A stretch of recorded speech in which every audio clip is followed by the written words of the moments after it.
یہ IMF کے کارندے ہیں، یہ ورلڈ بینک کے غلام ہیں۔ عوام جس کو چاہتا ہے وہی انشاءاللہ آئندہ کا وزیر اعظم بنے گا، وہی کراچی کا میئر بنے گا، وہ پنجاب اور سندھ کا وزیر اعلیٰ بنے گا۔ اب وہ رات گئی، اب وہ زمانہ چلا گیا۔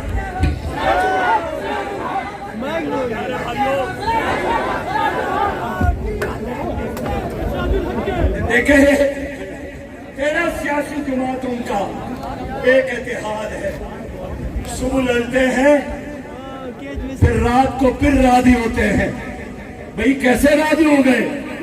کہتے ہیں کہ 10 ارب اس کو ملا، 5 ارب اس کو ملا۔ بابا یہ ملک غنیمت ہے تمہارے لیے، آپس میں تقسیم کرتے ہو۔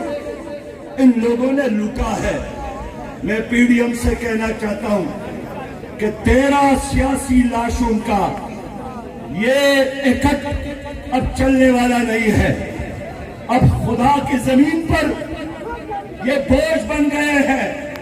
ہمارے 2 معصوم بھائی ٹائٹینک دیکھنے کے لیے بہت دور گئے تھے، وہ ڈوب گئے۔ اللہ تعالیٰ ان کی شہادت کو قبول فرمائے۔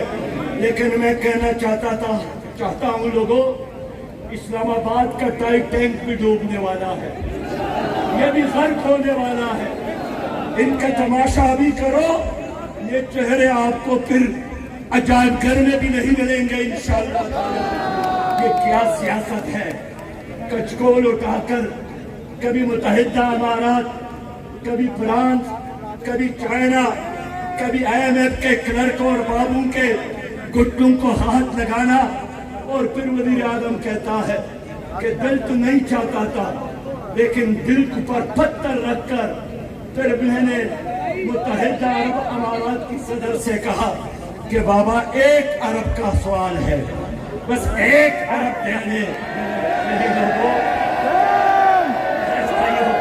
اتنی پاکستان، زری پاکستان، 24 کروڑ عوام کا پاکستان انہوں نے IMF کا غلام بنایا۔ انہوں نے کچکول اٹھا کر پوری دنیا میں پاکستان کو بدنام کیا۔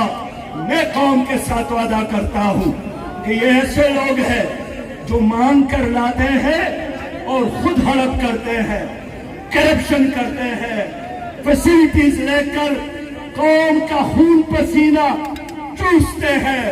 ہم ان کا احتساب کریں گے۔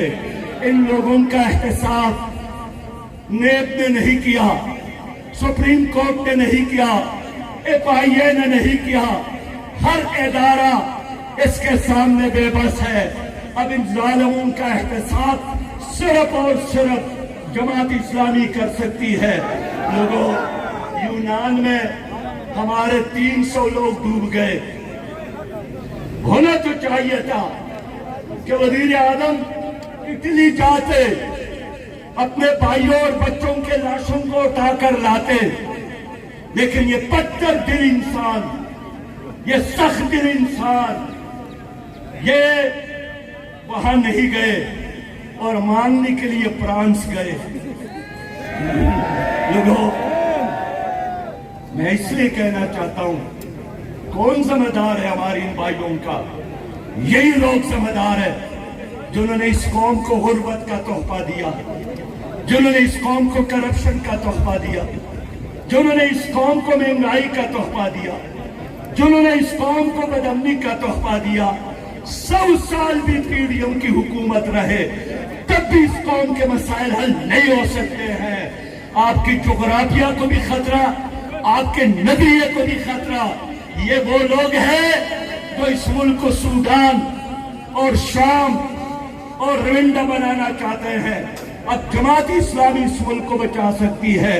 اس لیے لوگوں، آج کے اس مبارک دن اللہ کی رحمت، ابھی میں آ رہا تھا، شدید گرمی تھی، میں نے اپنے بھائی عطاء الرحمان سے کہا کہ آؤ مل کر بچوں کی طرح اللہ سے مانگتے ہیں کہ اللہ ہم پر سایہ کر لے۔ آؤ بچوں کی طرح اللہ سے مانگتے ہیں کہ اللہ تعالیٰ ہمارے اوپر سے گرمی ہٹا دے۔ میں اللہ کا شکر ادا کرتا ہوں، وہ ہمارا سنتا ہے، وہ قبول کرتا ہے۔ وہ ارحم الراحمین ہے، وہ لطیف الخبیر ہے۔ اگر ہم نے اس کا نظام یہاں پر نافذ کیا، پھر اس کا وعدہ ہے کہ آسمان سے رحمتوں کی بارش اور زمین سے برکتوں کی بارش تمہارے قدموں میں ہوگی۔ اس لیے لوگوں، اللہ کے نظام کے لیے اٹھ کھڑے ہو، اللہ کے نظام کے لیے جدوجہد کرو، اللہ کے نظام کے لیے آپس میں محبت کرو، اللہ کے نظام کے لیے ہر گھر پر دستک دو، اللہ کے نظام کے لیے پاکستانیوں کو تیار کرو۔ People party, P D M, P T I, اس کا زمانہ چلا گیا۔ آنے والا کل پاکستان میں صرف اور صرف اسلامی انقلاب کا ہے، اسلامی نظام کا ہے۔ ہم بدل سکتے ہیں رخ ہواؤں کا۔ آئیے دنیا ہمارے ساتھ چلے۔ اسلام زندہ باد، پاکستان پائندہ۔